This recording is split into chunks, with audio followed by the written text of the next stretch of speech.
Good evening, gang. David Gupple, Thinker Farmer here. It's August 17th, 2024, and I wanted to talk a little bit today about kind of our grazing strategies moving into, not fall yet, we're really a month away from fall still, but summer grazing and grazing throughout the season. You're always trying to maximize your harvesting over the whole season, not one single event.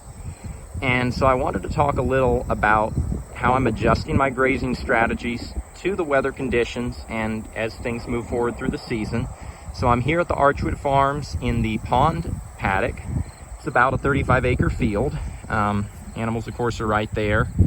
I'm not quite to the top of the knoll. Let me step up so you can kind of get a panoramic view. I'm not gonna step over the electric fence, but you kind of can see that tree line in the distance. That's roughly where the fence line is. And you can kind of follow it up, and it comes around, and then there's a fence that divides it from the midfield above there. And there's a tree line. The fence is on kind of the back side of that tree line right there. And we've already grazed out this half over here. A week ago, Hurricane Debby came through and dropped 4.5 inches of rain, and that was much needed after really we had a dry year 2023, and then this whole summer we've had marginal conditions. We've gotten a few inches of rain, but our spring was so dry we never really caught up, and so growth was okay, but could have been a lot better. And so let me go ahead and step into the paddock, the last paddock they were in. So this is where the water point was just 30 minutes ago. This was their last paddock. And we're working off a mirror fount. So this is kind of the most trample action, which is a pretty nice job. And it's a pretty good amount of manure load. The animals dropped off here. And I'm going to walk my way out into the paddock. So they trampled a lot, ate a lot around the water, put a lot of manure down, and farther out in the paddock, though, you can kind of get a better picture of how much they're taking and how much they're leaving. Of course, the animals are right there, so if I come up to the top, you can kind of see the graze line where the fence is, what they took on the left-hand side. They were in this paddock I'm walking in now for a day and a half. On the right-hand side where I just moved them into, they'll be there basically a day and a half as well. This paddock shape that I split is basically an L shape. I don't know if you can see. It's hard to see in the video, the fence line there, but it's an L-shaped paddock. Because of where the electric fence is. Our perimeter is barbed wire, so I had to go off to the corner there where the 3-strand ended. You can see very, very faintly in the distance a reel in the fence line. So you just make do with what you have. And so that's where the hot wire was. But you can kind of see, I mean, right there they grazed it pretty hard, but most of the paddock, especially the farther away you get from the water point, they probably took maybe not even half of the forage. They grazed, I don't know if they grazed a third, trampled a third, and left a third. I mean, it's hard to quantify some of those things, but I definitely left a lot of residual, more than I've been leaving. And the reason for that is you want to make sure you have a long recovery period when you're in a drought. And we were in pretty dry conditions. It was labeled as a drought. It wasn't a severe drought here in North Virginia.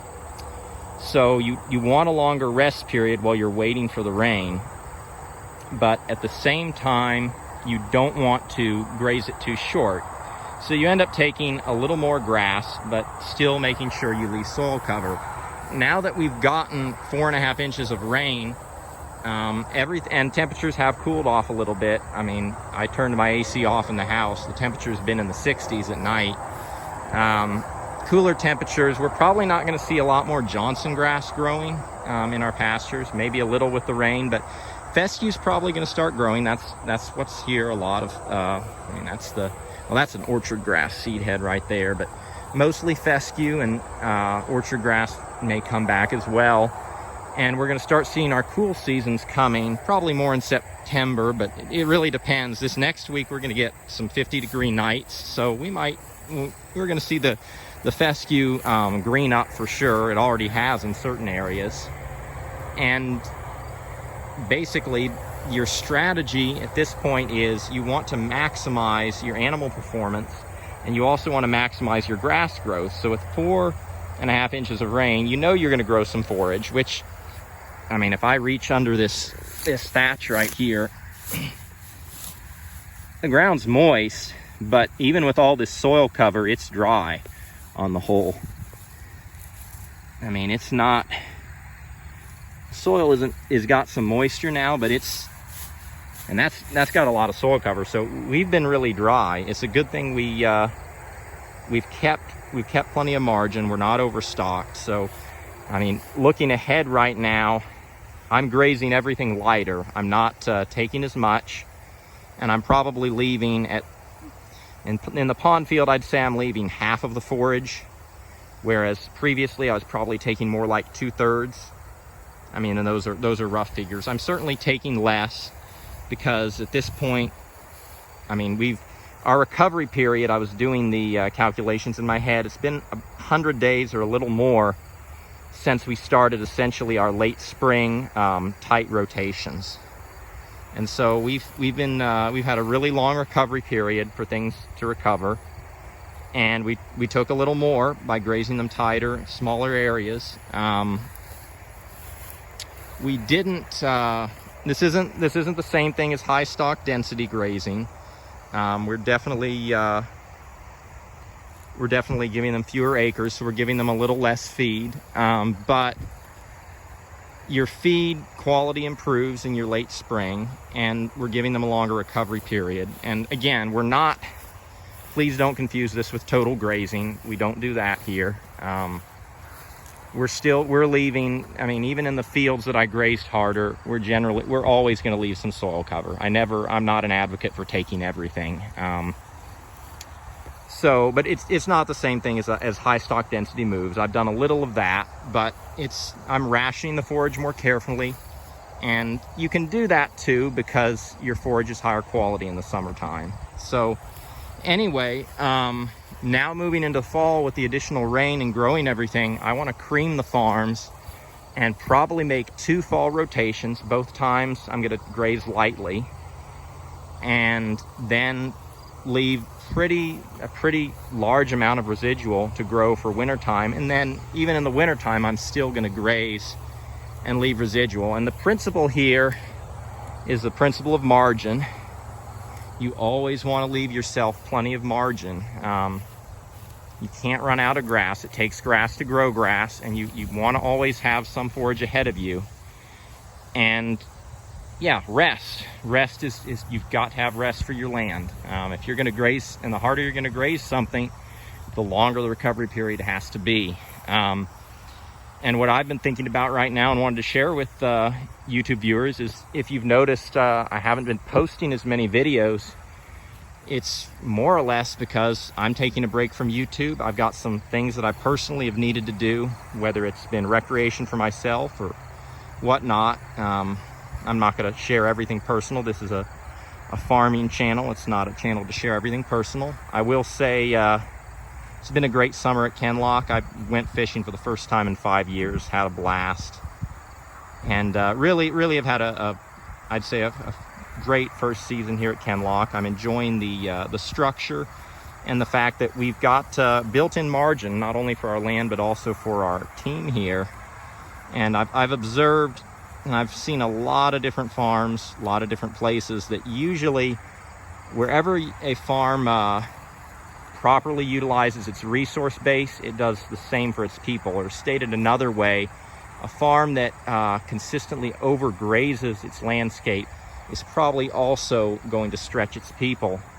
And I've definitely had a great first grazing season, which it's not over. But I wanted to emphasize the principle of rest in this video because it is summertime, and summertime is traditionally a time when we go on vacation, and we take the time to rest, refresh, refuel, renew, and maybe prioritize some things that otherwise didn't happen. And that has certainly been the case for me. There's always more work to do, and there's always more money to be made. In our society, it seems more is just how things are, but more is never enough.